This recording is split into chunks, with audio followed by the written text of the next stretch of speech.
Hey mga brods, ito na nga Justin Brownlee. So aalis na nga daw sa Barangay Nebra San Miguel dahil mga kabrods, sana yung magiging import na Meralco Bulls sa paparating na Commissioner's Cup 2026. So marami tayong reports and rumors na ito pong Meralco pala, mga kabrods, ay nililigawan ng Barangay Nebra San Miguel. Paano ba naman?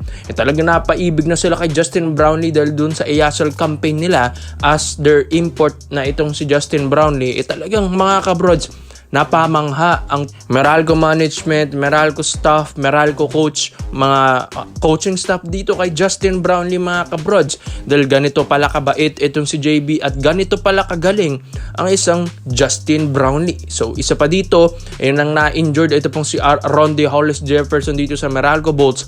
Diyan sa EASL campaign nila, si Justin Brownlee yung nag-take over, mga kabrods, and yun, talagang gumagawa dun si JB. Kaya nga mga kabrods, ito pong Meralco Bulls, ito, humahanap na ng paraan para nga makuha at mahugot nila si Justin Brownlee sa Commissioner's Cup 2026, mga kabrods. Para nga daw yung momentum ng isang JB at dun sa Meralco team ay naandun pa rin hanggang dun sa EASL campaign na gaganapin ulit ngayong 2026. So mga kabrods, nandun na yung momentum, nandun na yung chemistry ng Meralco Bulls team and Justin Brownlee. So medyo mahirap din na desisyon ito para sa Barangay Nebra San Miguel dahil si Justin Brownlee naman talagang nagiging stable import ng Ginebra, mapa-Governor's Cup or mapa-Commissioner's Cup man yan. So dito na nga natin malalaman ang sagot ng Ginebra kung talagang papayagan nila si JB, dahil kung papayagan nila si Brownlee na maging import na Meralco sa Commissioner's Cup 2026, para na rin nilang sinabing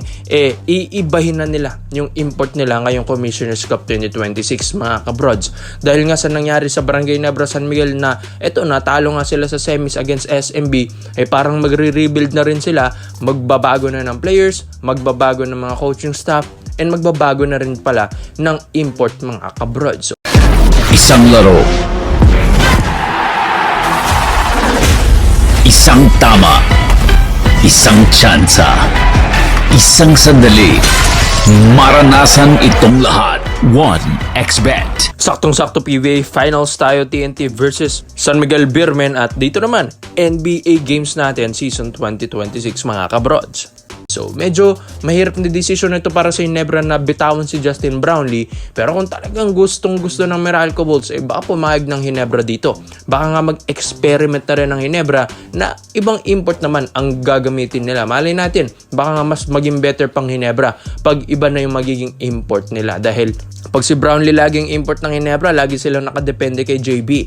Kaya nga mas okay na rin dito sa Meralco Bulls dahil parang hindi nga nakadepende yung Meralco kay Brownlee. Parang nagiging team play ang nangyayari dito, mga kabrods. Minsan si Brownlee nagawa, minsan ang mga locals naman. Kaya nga magandang naging chemistry ng Meralco at Justin Brownlee dahil ibang-iba nga daw ang play ng Meralco Bulls ni Coach Norman Black kaysa dito sa play ni Coach Tim Cone. Parang mas nagiging komportable na nga daw dito si Justin Brownlee dahil siya rin mismo parang gusto rin niya na ibang team naman ang pupuntahan niya ngayong Commissioner's Cup 2026, dahil malay natin, mga brods, kaya palang maipa-champion ni Justin Brownlee ulit ang Meralco team, mga kabrod. So medyo mahirap ito dahil parang sinabi na ng Meralco na parang inaagaw na nila si JB dito sa Commissioner's Cup dahil ang usapan lang ay EASL campaign, pero pagdating na dito sa Commissioner's Cup dapat ibalik na nila si JB, pero hindi nangyayari yun, mga kabrods. Hinihila na ulit nila ito pong si JB ngayong Commissioner's Cup 2026. So siyempre ang huling sagot niyan, ang makakasagot niyan talaga, mga brods, ang Ginebra management pa rin.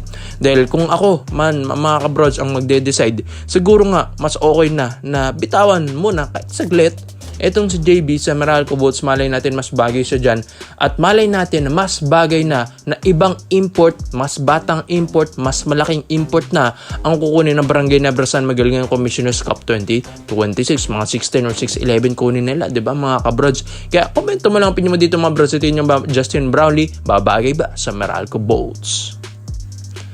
Dito naman po tayo sa kabilang balita naman natin, mga kabrods. Pagkatapos ng mabigo ng Barangay Nebra San Miguel against SMB sa semis, mga kabrods, eto, gusto nilang gawing trade asset na ito pong si RJ Abarentos. Although yes, ang dami ng ginawa na ito ni RJ Abarentos sa Nebra dito sa semis pa, mga kabrods. Nakaka-30 puntos pataas pa ito pong si RJ, pero yun nga, kahit man ganun, iba pa rin pagpanalo mga kabrods. Parang no bearing yung mga ginawa mong mga 30 plus points kung hindi man magcha-champion ang iyong koponan, di ba mga kabrods? Kaya ito, parang gusto nga nilang gawing trade asset si RJ Abrentos dahil parang nga daw sabi nila, etong si RJ parang medyo masyadong nagiging komportable na sa Ginebra, medyo parang na-overconfident na palagi ang laruan niya, kaya hindi na masyadong nakakapagseryoso sa laro mga kabrods, nakakalimutan na niya yung panalo. Puro showtime na nga lang daw ang nangyayari kay RJ Abrentos. Parang malayo daw sa tito niya na si Johnny Abarientos mga kabrods. Kaya ito pong si RJ ngayon mga kabrods, parang gagamitin na lang trade asset habang maataas pang value neto mga kabrods. Dahil ang Ginebra gustong talaga mag-rebuild neto mga kabrods, dahil nga sa pagkatalo ilang conference na naman mga kabrods bago mag-champion yan, dahil ito nabigo pa ulit ngayong conference, ngayong All Filipino Cup 2026. So babawi yan. So gagawin nilang trade asset mga kabrods, ito pong si RJ Abrentos para makuha nila ito pong si Mikey Williams, yes, sa Converge Fiber Xer. So matagal na nating reports and rumors ito, dahil ito nga pong si Mikey Williams mga kabrods ay isa rin talaga sa mga best scorer dito sa PBA. Kahit sabihin natin may attitude dito mga kabrods off the court, pero on the court, ito pong si Mikey Williams, talagang binibigyan niya yung best niya. Halong biro ang mga laruan nito mga brods. Talagang seryoso kung maglaro ito. Talagang scoring talaga ang talagang binavalue niya sa laro niya mga kabrods. Kaya nga ito yung tinatanghal na Finals MVP dati sa TNT at napa-champion pa niyang TNT ng 2 beses. So dito na tayo kay Mikey Williams. Talagang may napatunayan niya. Kaysa nga daw kay RJ Abrentos na parang paro showtime pero hindi naman maiangat ang Ginebra team. So ito pong si Mikey Williams mga kabrods, subok na, napag-champion ng TNT at siya pa yung naging scoring champion dati, and siya pa yung tinanghal na Finals MVP dati sa TNT Tropang Giga. So saan ka pa, di ba? So habang maaga pa, habang hindi pa bumababa yung value ni RJ Abrentos, so maganda. Ito pong plano ng Barangay Ginebra San Miguel na i-trade nila si RJ kay Mikey Williams. So alam natin na nagde-demand ang sahod si Mikey Williams. Pero mga kabrods, pag ito naman ay naipasok mo sa iyong koponan sa lineup mo, parang ilista mo na yung playoffs round dahil talagang bubuhat-buhatin ka nito ni Mikey Williams. Yan din naman talagang problema dito sa Ginebra. Yung mga inconsistent scorer nila ay hindi nga nagpapakita pagdating ng playoffs round. Dahil inconsistent, diba? Unlike naman kay Mikey Williams, mapa elimination to playoffs to semis to finals, talagang consistent na player to. Para sabi nga nila, para ka merong import sa iyong kupunan once na makuha mo si Mikey Williams. Kaya ang ganda ng trade na ito, ang ganda ng plano na ito ng Barangay Ginebra San Miguel. Ang kaso nga lang, syempre masakit ito sa mga Ginebra fans dahil napamahal na sa kanila si RJ Abrentos. Pero kung iisipin mo, for the good, para sa Ginebra lineup, para sa Ginebra franchise, para nga makapag-champion ulit, possible championship ulit, ito na siguro yung pwede na lang maging plano na ma-trade si RJ Abrentos kay Mikey Williams. Di naman natin sinasabing mahina si RJ Abrentos.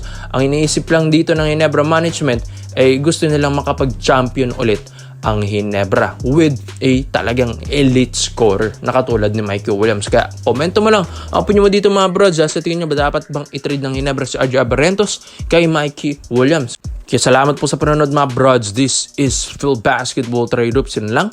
I'm out.